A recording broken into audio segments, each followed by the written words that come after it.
Well, this evening in the Apartheid Museum, we have a wonderful occasion, and that's, in a sense, bringing one of the stalwart struggles of the apartheid fight, Walter Sisulu. And the most magnificent part of this is that a French company, with the assistance of the French Institute and the French Embassy, have brought together a film, an animated film, a virtual reality film, which is constructed around the audio of the trial, the Rivonia trial, where Walter Sisulu was known as accused number 2. And you move into a circular room behind me, and you put on the virtual reality mask and the headphones, and you are taken on a journey as if you were standing in that courtroom listening to the trial in process, his cross-examination by Percy Utah, and his defense lawyer also intervening in this process. But it's all drawn.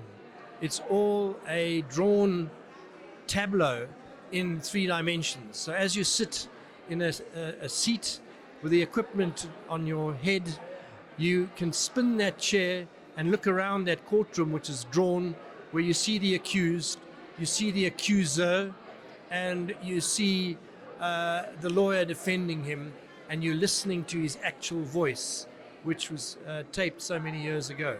So he comes to life, and he lives again in the Apartheid Museum, which is dedicated to showing these kinds of moments in celebration and in honor of those stalwart struggles, people who fought that struggle for all of us and finally defeated apartheid.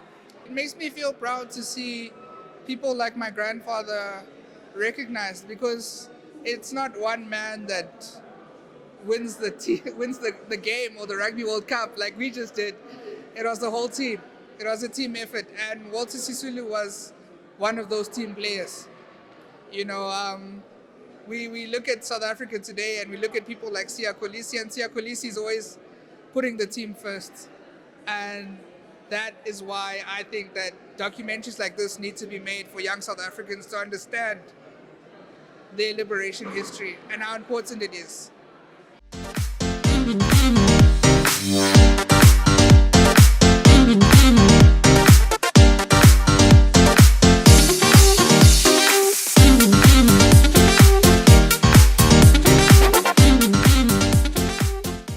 Well, it took a lot of energy. The starting point of the VR film, Accused Number 2, Walter Sisulu, is really the sound archives of the Rivonia trial.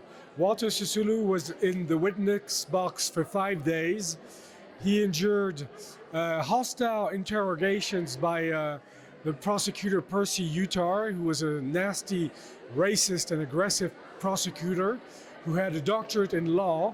But at the end, Walter Sisulu won the fight. He seized the opportunity of the trial to promote the ANC and to denounce the abuse of the apartheid regime in a very efficient, moving, and powerful way. And what we wanted to do is use the audio and use the animation which we would run and which people could watch as we play the audio. And it's a black and white animation which kind of matches the claustrophobia and suffocation of a courtroom, but it also manages the texture of the vinyl sound. Yeah, oftentimes with the history and the times going, there is one personality who outshines the other. That's normal, that's the way we remember the fact. But I think that people, when we toured around the world with the film, they realized that of course the history was much more complex, and that there was not one single hero, but many heroes, Walter Sisulu being of course a prominent one. And I think it brought back the interest also in the anti-apartheid fight and of the anti-racism fight today all around the world. So that's very important. For more stories like these, go to www.social-tv.co.za, subscribe to us on YouTube and follow us on our social mediums.